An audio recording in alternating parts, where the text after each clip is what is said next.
Howdy y'all, Joe Hills here, recording as I always do in Nashville, Tennessee, and today on the Hermitcraft server, I am placing blocks, because sometimes mentally, spiritually, we just need to block ourselves off from everyone else. No, I'm just kidding. I'm not trying to create any sort of barriers, except for like purely physical ones in a virtual space.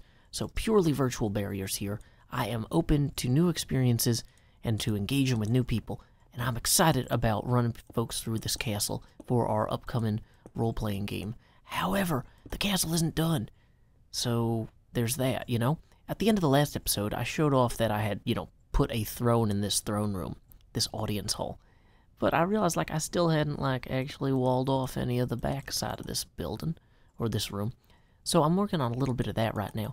But really, this episode, I want to focus on inspiration. And how better to get inspired than to actually physically climb inside the spires of a tower, and then to, put blocks down.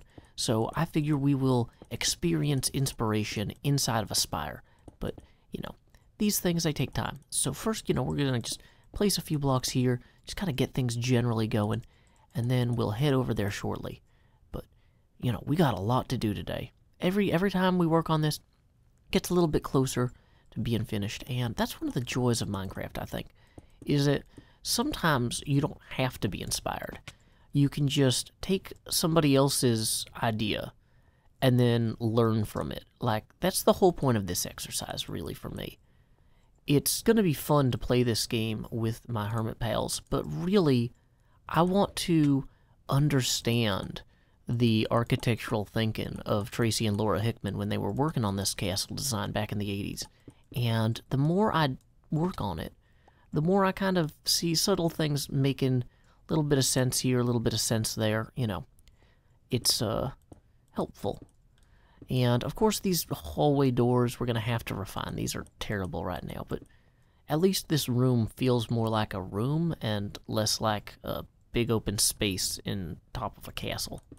So we're just going to kind of keep refining this down. We're going to go ahead and have... we'll just put the spruce doors here for right now. And same kind of for right here. Actually, we'll... boom. So, this is piece by piece coming together. I did some work on this wall last night. Once again, just building a flat wall. Which, you're like, well, flat wall, that's not too inspiring. I'll make it prettier later, but the important thing is to have time to think, As you're just going through the motions of building something that's at this scale, you can reflect on intent and also on, thinking about what do you want to do. Okay, yeah, I've got a flat wall here. That's okay. Now, how am I going to make it awesome? And not every second is spent doing the fine detail work. Some of it's spent eating bread. Yay, bread, it's delicious. But no, some of it's spent kind of evaluating your priorities, how would you do this? Let's see. Oh, wait, the reason I left this low here was because this part of this is going to actually climb up. Okay, so this is where this part of the chapel actually gets weird. We're going to have to remove some of this top layer because it is too high on this kind of bulge. I don't know what you would even call this, but this curved area here, we actually need to come down closer to the tops of the windows and then use stair blocks to make kind of an ascending peaked roof that'll come in from multiple angles. So it should be pretty interesting once we get that done. Well, unfortunately, that's not a purely functional change, but fortunately for us, it is a change that will mean that we get extra blocks back right now. So we can use those extra blocks for our build. So I'm just going to steal those extra blocks back. And I do know, though, that it will meet a point here where this will start kind of going up. So we can fill this in at least. Yay, blocks. Cool. So, looking down from this balcony up here, yeah, that's going to be a lot more visually interesting having the roof curve down toward the windows there. And the same thing will occur on that side as well. So, yeah, it's coming together. I put some railings around this stairwell here as well, and I need to build a floor for this room. This is going to be the servants' quarters for, like, general servants. Not like military-ranked generals, but, like, servants in general who live here. And I don't have railings. I was going to put a railing up along here so that people don't walk into it. How low can that go? I might be able to... If I put a block there, that's not going to hurt anybody's head. Okay. So, anyway, this servants' quarters, I'm going to need a floor for. And I think the roof is actually going to kind of angle up in this way. The diagrams in the map about this particular part of the castle are really kind of vague. They really showcase the castle from the other side primarily.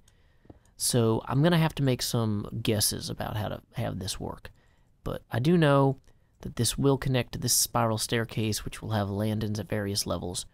So we're going to go ahead and let's go ahead and start working on one of our spires. You know, I said this was an inspiring video. Let's get to it. Time skip. Well, we are in a tower. Are we entowered? No. We are inspired. Actually, I feel like there should be some sort of tower-related word we could use for how we feel about this. Like, we feel so towerful up here artistically, I don't know, creating a project. We are projecting via tower, you know, like the old days of radio. Or I guess the modern days of radio, they still have towers for those. I see them in the sky. I'm just guessing those are radio towers and not like UFOs, largely because UFOs, by definition, are intended to be flying, and most like radio tower looking things I've seen are connected to the ground, not only via some sort of metal structure like a lattice, but also via some sort of guy wires that presumably help maintain the structure's ability to withstand heavy winds. So there's a little bit something to think about.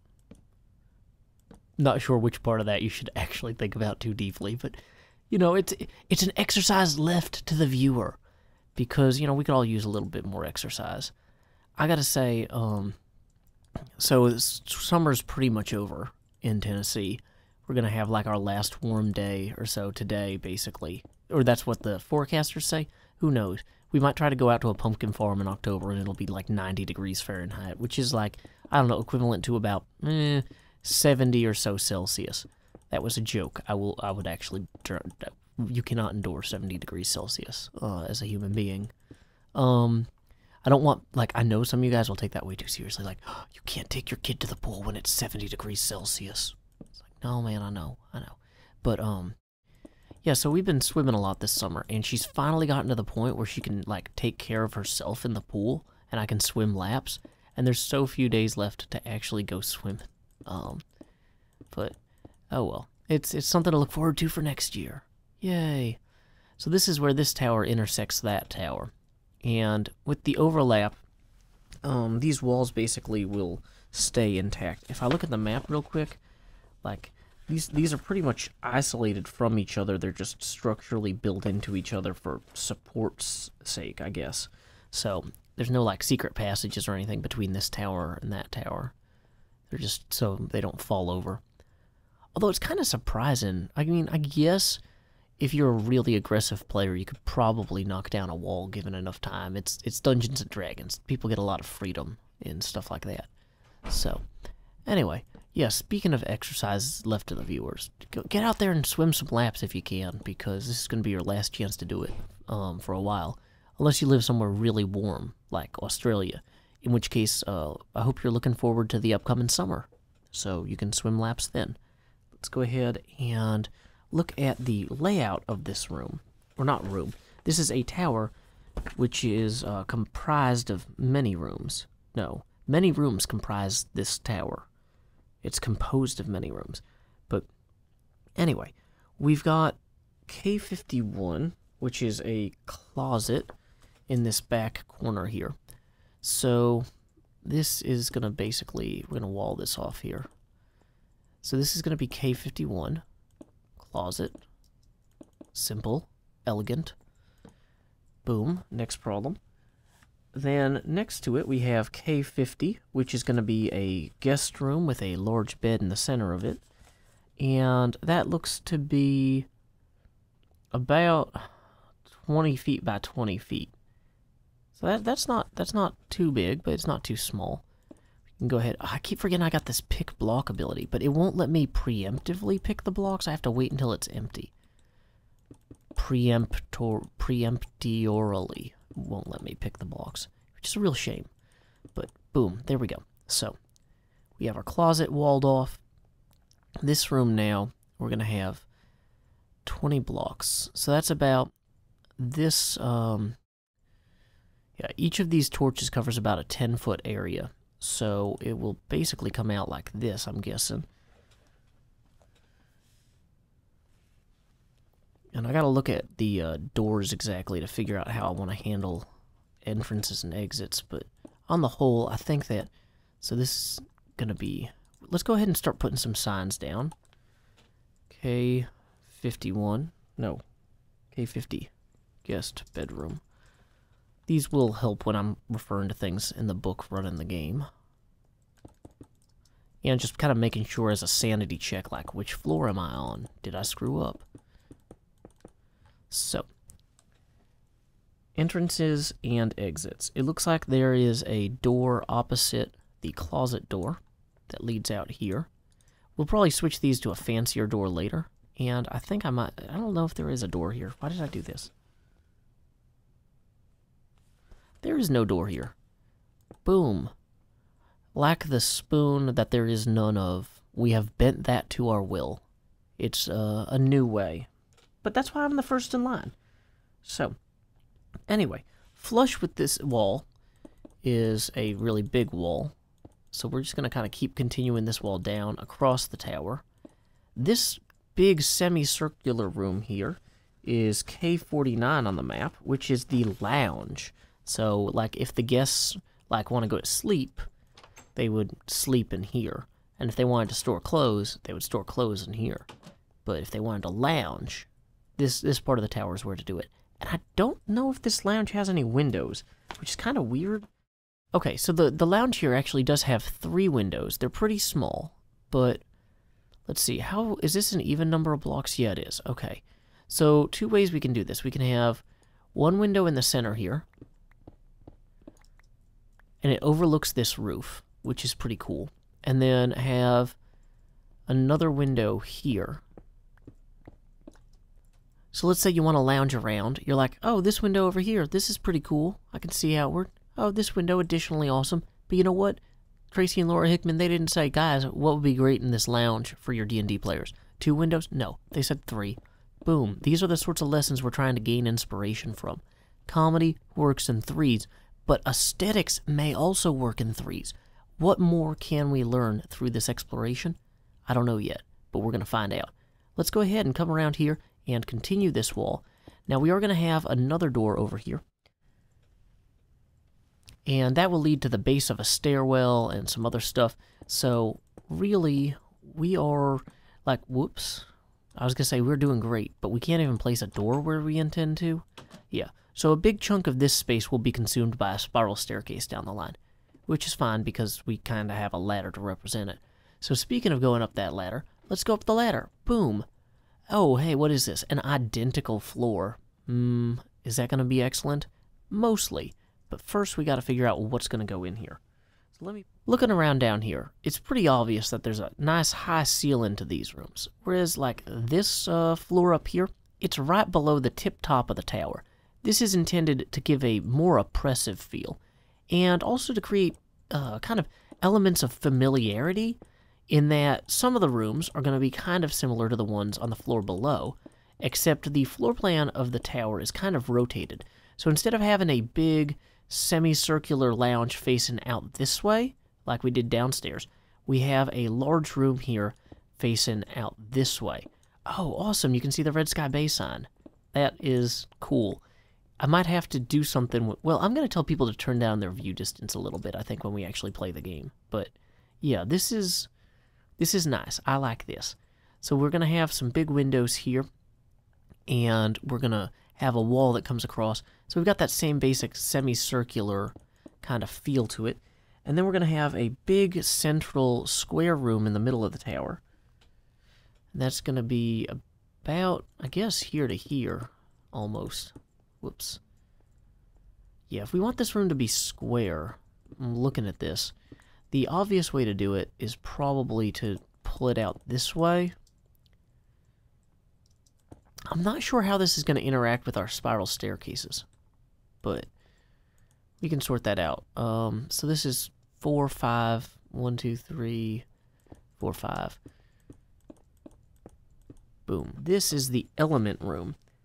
Let's see, it should have heavy beams supporting its ceiling. Wait, what? No. Okay. This is the one with the heavy beams.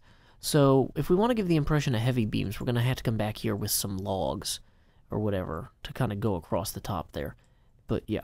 So, we've got element room, familiar room. This is supposed to have some trashed couches in it, and I don't really have anything good to represent that. Just, here's an ugly bed. I don't know. We'll come back and look at that. And then this block in the middle here, that is K56, the cauldron room, which I don't have any iron on me. But let's go ahead and just mark some of these for reference. I know that that's not there how you spell cauldron, but anyway, I think it's funny. This is an example of my humor that usually gets cut out of videos. Done. And K54 familiar room. Okay. So, we have the rough floor plan of these rooms laid out. I mean, we can easily come in here and, you know, finish off the seal-ins and the walls and stuff before the game. I'm feeling good about this. The biggest part of this castle that I was worried about was kind of getting the spires together, because I was so hung up on getting the staircases in and making sure that they worked perfectly that I let it get in the way of moving forward with the kind of room type stuff. And like, look at this. This is cool. You know, you could like see out here. Having more windows in this is already better. This is already better. And then we've got our top story up here. Now, we've only done one spire. We've got a whole nother tower over here. And this tower, though, is actually pretty much empty on the inside, except for a huge spiral staircase that leads up to something up there that's going to be kind of a surprise. So I don't want to talk too much about that, but luckily this tower, we've got like one floor down here that we had to worry about. And I've already got the floor in. I just need to do the layout. Oh, good news, everyone. Basically, on that floor, what I need to do is hollow out the middle and then add stairs. Boom. Okay. So, functionally speaking, if we have to, in time for Friday's game, we can just put one big ladder up that wall and then have like a platform up here. And we're pretty good. So, that is reassuring. I'm kind of trying to figure out still how I want to do the stairs, because I think half slabs is probably going to be the prettiest, just kind of continuous half slabs around a big central hole that everyone could fall and die if they get knocked off the stairs into. Although maybe wooden slabs would be, I think they're supposed to be wooden stairs because they're supposed to feel terrifyingly creaky and like a bad idea to be up there. So yeah, we'll play with both of those and see what's the most terrifying. But on the whole, I am definitely, well, right now I'm outspired, but look at this, I'm going down. Boom, inspired. I'm inspired even more now. This is wonderful. This is progress. Sometimes, you know, when you want to work on a project, you want to learn something, you just one piece at a time. Break it up, do a little bit more. So, I'm really happy with what we got done today. Hope you are too. I love looking at both of these windows. Oh wait, I can lounge here and look out all three at the same time. Although admittedly that is less good than standing really close to one and looking out. So, we're just going to pick this one. Anyway. I can't choose, they're all too good. This is the sort of design paralysis that prevents people from learning. You just need to pick a window and look out it. So, that's what we're doing. Boom. Until next time, y'all, this is Joe Hills from Nashville, Tennessee. Keep adventuring. Boom. Oh, I thought I was going to fall further before I teleported. Dang it. I wanted that to be really cool, like, keep adventuring. Oh, that's worse. Okay. Well, we learned something today.